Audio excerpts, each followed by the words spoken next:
My name is V. Narendra Kumar and we are from NRK Academy, and today we have the second chapter, the second video of the series on a great classic book by H.G. Wells called The Short History of the World. Now the second chapter is The World in Time. In the last 50 years there has been much very fine and interesting speculation on the part of scientific men upon the age and origin of our earth. Here we cannot pretend to give even a summary of such speculations because they involve the most subtle mathematical and physical considerations. The truth is that the physical and astronomical sciences are still too undeveloped as yet to make anything of the sort more than an illustrative guesswork. The general tendency has been to make the estimated age of our globe longer and longer. It now seems probable that the earth has had an independent existence as a spinning planet, flying round and round the sun for a longer period than 1, 2, 3, ones, tens, hundreds, thousand, 10,000, 100,000, million, 10 million, 100 million, and 2 billion years. It may have been much longer than that. And today we know it's like more than 3 billion. But this is just a reading out of our short history of the world, which is written much before the latest data had come. This is a length of time that absolutely overpowers the imagination. Before that vast period of separate existence, the sun and earth had the other planets that circulate around the sun may have been a great swirl of diffused matter in space. The telescope reveals to us in various parts of the heavens luminous, filled with light, spiral clouds of matter, the spiral nebulae which appear to be in rotation about the center. It is supposed by many astronomers that the sun and its planets were once such a spiral, and that their matter has undergone concentration into its present form. Through majestic aeons,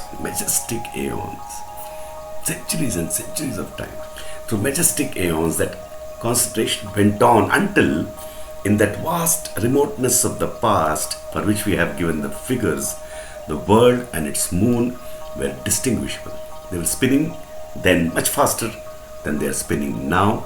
They were at a lesser distance from the sun. They traveled round it very much faster, and they were probably incandescent or molten heat at the surface. The sun itself was a much greater blaze in the heavens. If we could go back through that infinitude of time and see the earth in this earlier stage of its history, we should behold a scene more like the interior of a blast furnace or the surface of a lava flow before it cools and cakes over than any other contemporary scene. No water would be visible because all the water there was would still be superheated steam vapor in a stormy atmosphere of sulfurous and metallic vapors.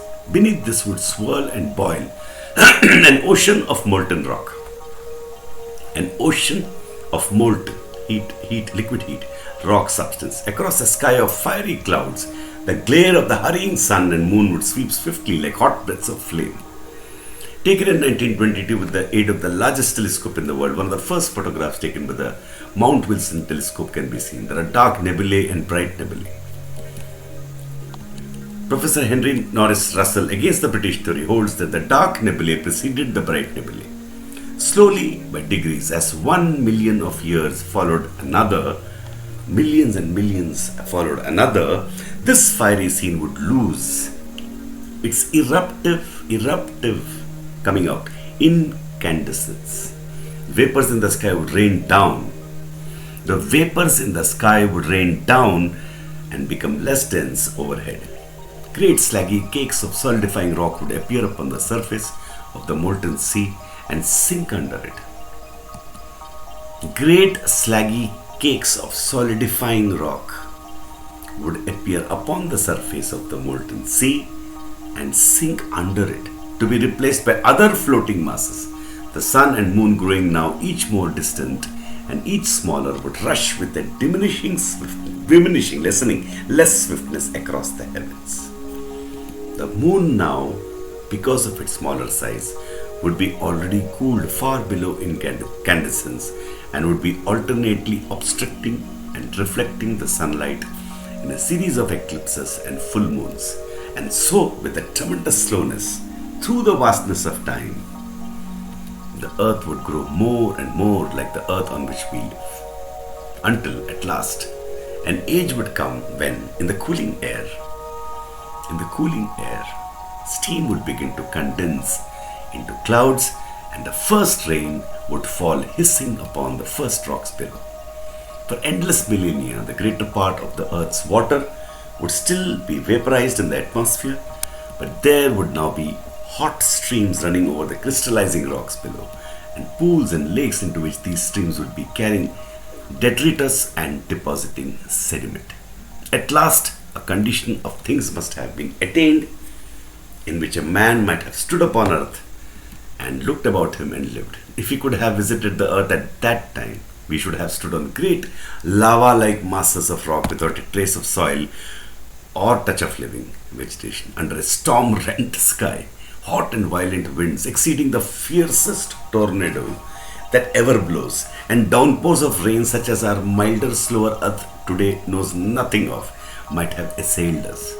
The water of the downpour would have rushed by us, muddy with the spoils of the rocks coming together into torrents, cutting deep gorges and canyons as they hurried past to deposit their sediment in the earliest seas. Through the clouds we should have glimpsed a great sun moving visibly across the sky, and its wake and in the wake of the moon, and in its wake and in the wake of the moon would have come a diurnal tide of earthquake and upheaval, and the moon, which nowadays keeps one constant face to earth, would then have been rotating visibly and showing the side it now hides so inexorably without fail. The earth aged. 1,000,000 years followed another, and the day lengthened. The sun grew more distant and milder. The moon's space in the sky slackened. The intensity of rain and storm diminished, and the water in the first seas increased and ran together into the ocean garment our planet henceforth wore. But there was no life as yet upon the earth. The seas were lifeless, and the rocks were barren. The seas were lifeless, and the rocks were barren. How beautifully H.G. Wells has kind of given a beautiful picture of how the earth was formed. But now life has not yet come. We'll meet life in the next chapters, in the next videos. Thank you so much. I'm V. Narendra Kumar, and we are from NRK Academy.